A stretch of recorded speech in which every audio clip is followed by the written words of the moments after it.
대한애국당 대변인 진순정입니다. 2018년 12월 26일 제100차 대한애국당 최고위원회의 내용 브리핑하겠습니다. 첫 번째입니다.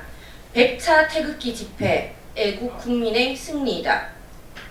지난주 대구 집회에 이어서 이번 주 토요일 열리는 100차 태극기 집회는 거짓 촛불 좌파 세력으로 인해 망해가는 대한민국을 구하고자 보수 우파 애국 국민이 뭉친 진정한 대한민국의 애국 활동입니다. 대한민국 역사상 이렇게 보수 우파 국민이 거리에 나와 온몸으로 투정한 역사가 없었습니다. 태극기 애국 국민이 그야말로 대한민국의 역사를 새로 쓰고 있는 것입니다. 그동안 보수 정치인들이 했던 모습을 보면 참으로 치가 떨립니다. 행동하지 않았고 자기 정치에만 눈이 멀었고 패거리 정치를 하다가 인기 영합주의에 빠졌으며 자신의 권위만을 내세우는 권위주의적 정치 행태로 국민의 지탄을 받아왔습니다.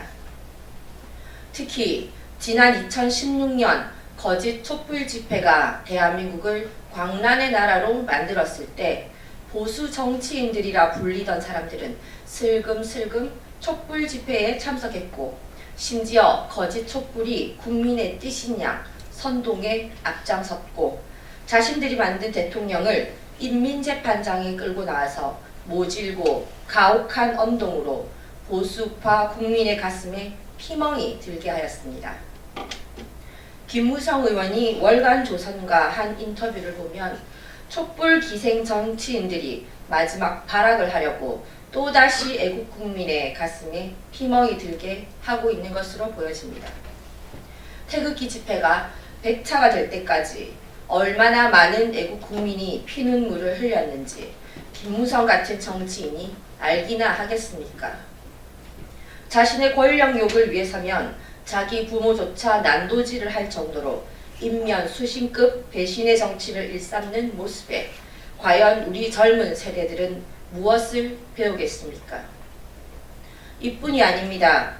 문재인 정권이 들어서고 얼마나 태극기 국민을 가혹하게 했습니까? 무려 4만 명에 달하는 금융 계좌 정보를 조사하였고 대한애국당에 온갖 테러를 가해도 멀리서 쳐다만 보았으며 김정은 화형식을 꼬투리 잡아 수사를 하는 등 대한민국 경찰과 검찰은 철저히 거짓 촛불 세력의 로봇이 되었습니다. 심지어 탄핵을 반대하는 애국 국민이 2017년 3월 10일 현장에서 무려 4분이나 돌아가셨는데도 누구 하나 책임지는 사람이 없었습니다. 경찰 관계자에 따르면 매주 태극기 집회의 동향은 청와대에 즉각 보고되고 있다고 합니다. 태극기 집회가 불법을 저지른 적이 없었고 평화적인 행진과 구호를 외치고 있는데 왜 청와대가 태극기 집회의 동향을 신속하게 보고받는 것입니까? 민정수석실 특별감찰관 출신 김태우 검찰 수사관의 폭로로 시작된 민간인 사찰 의혹이 지금에 와서야 정치권에 핵이 되었지만 벌써부터 문재인 정권의 청와대는 태극기 애국 국민을 사찰해온 것입니다. 사실상 민간인 사찰은 애국 국민에 대한 사찰로 시작된 것이나 마찬가지입니다. 대한애국당은 이번 주 토요일 제100차 태극기 집회를 맞아 태극기 집회가 나날이 확산되고 급격히 참여자가 늘어날 수 있도록 헌신해 주시는 애국 국민들께 머리 숙여 감사를 드립니다. 아울러 2019년 상반기에 국회에서 태극기 집회의 정치적, 역사적 의미에 대한 국민 대토론회를 비롯하여 태극기 집회 사진전, 애국 열사님의 진실을 알리는 행사를 개최할 예정입니다. 이제 태극기 애국 국민이 대한민국을 지키는 중심이 되었음을 부정하는 정치인은 없을 것입니다. 오직 태극기 국민과 싸우겠다고 말장난을 하는 인면 수신급 정치인들이 있습니다. 바로 우리가 지목했던 탄핵 7적입니다. 탄핵 7적은 탄핵을 주도했던 62명 중에서 가장 탄핵에 결정적인 역할을 한 7명을 정한 것입니다. 그들이 정치권에 있는 한 보수 대통합은 어렵습니다. 탄핵 7적은 대한민국의 적이고 보수 우파의 적이며 애국 국민의 적입니다. 이들이 정치권에 있는 한 애국 국민의 한 맺힌 원한은 풀어질 수가 없습니다.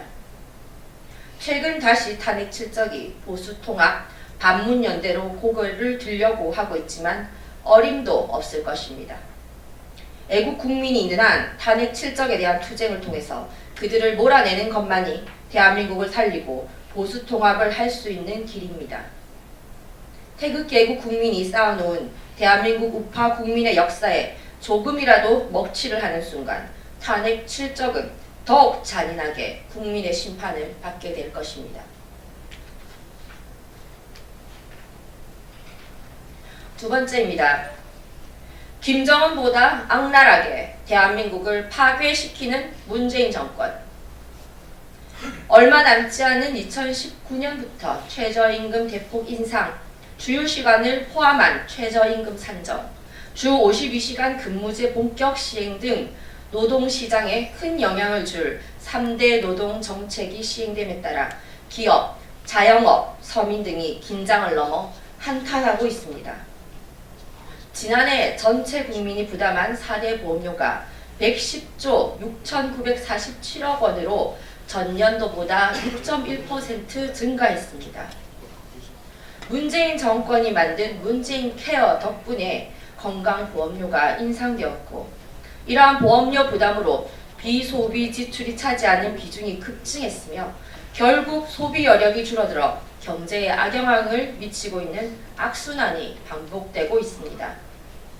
지난 24일 국무회의에서 유급 주휴시간이 주 8시간만 반영하기로 하고 약정휴일시간과 약정휴일수당을 산정기준에서 제외하기로 했다고 생색을 내고 있지만 이것은 아무런 효과가 없는 미봉책에 불과합니다.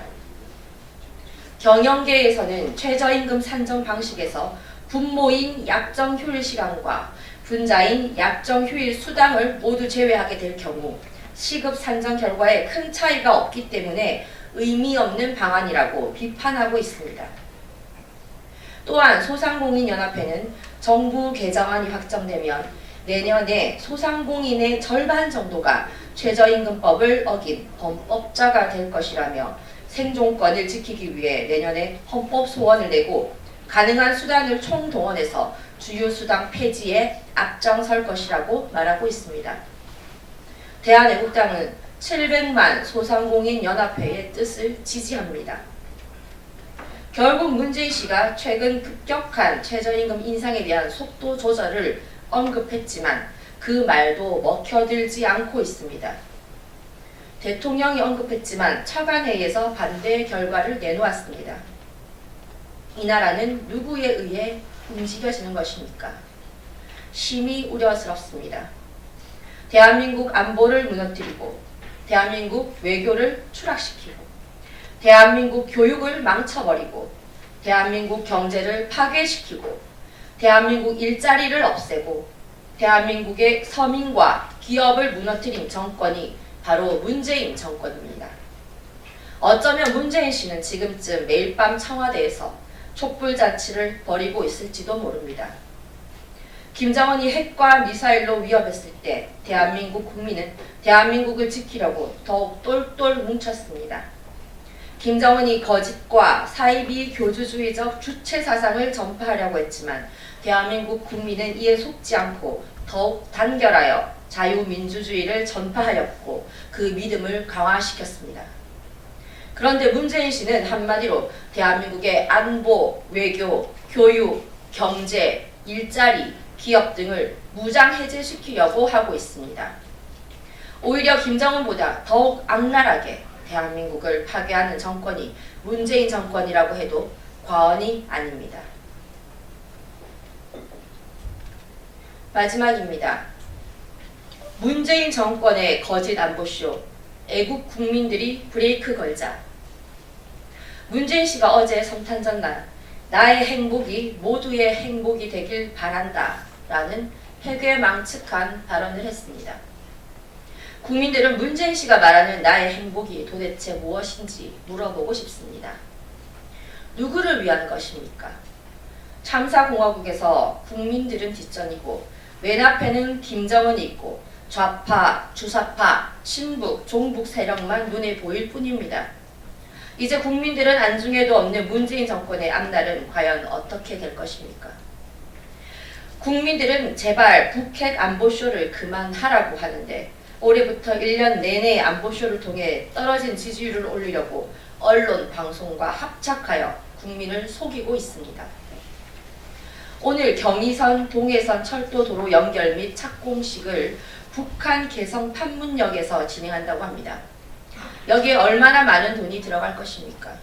대놓고 경제 제재에 불복하겠다는 것입니다. 그 모든 피해는 국민들에게 돌아올 것입니다. 국민들과 싸우겠다는 것입니다. 국민들이 이제 절망적으로 북핵 폐기는 안 된다는 것을 알고 있습니다. 이것도 언론 방송과 문재인 정권을 통해서가 아니라 북한의 조평통을 통해 그 진실이 밝혀졌습니다. 북한이 본인들의 북핵 폐기가 우선이 아니라 조선 반도의 미국의 핵 폐기가 우선이라고 천명했습니다. 그런데 문재인 정권은 철도 착공식을 진행하는 것입니다. 오로지 왼쪽 행동에 국민들은 이제 실망할 기력도 없습니다. 이제 불복종과 투쟁만이 남아 있습니다. 이번 토요일 100차 태극기 집회가 그 분기점이 될 것입니다. 많은 애국 국민들, 미래 세대를 생각하는 국민들, 자유민주주의를 지켜야 한다고 생각하는 국민들은 한 분도 빠짐없이 1시에 서울역으로 모여주시기를 바랍니다. 이제 국민이 무섭다는 것을 좌파 독재 정권에게 보여줘야 합니다. 그렇지 않으면 브레이크를 잡을 수 없습니다. 지금은 문재인 씨조차도 본인 정권의 브레이크를 잡을 수 없습니다. 도대체 배후 세력이 누구입니까? 최저임금의 속도 조절을 요구하는 문재인 씨의 말을 이틀 지나서 뒤집는 배후 세력이 누구입니까? 이제는 국민들이 뜻을 가지고 투쟁할 수밖에 없습니다. 불가능한 일이 아닙니다. 국민들은 어려울 때일수록 국민들의 힘을 보여주었습니다. 다음 총선은 늦습니다. 그때까지 놔두면 나라가 망합니다. 지금부터 애국 국민들이 일어나셔야 합니다. 불복종 운동과 좌파 독재 정권에 대한 투쟁을 해야 합니다. 2018년 12월 26일 대한애국당 대변인실에서 말씀드렸습니다.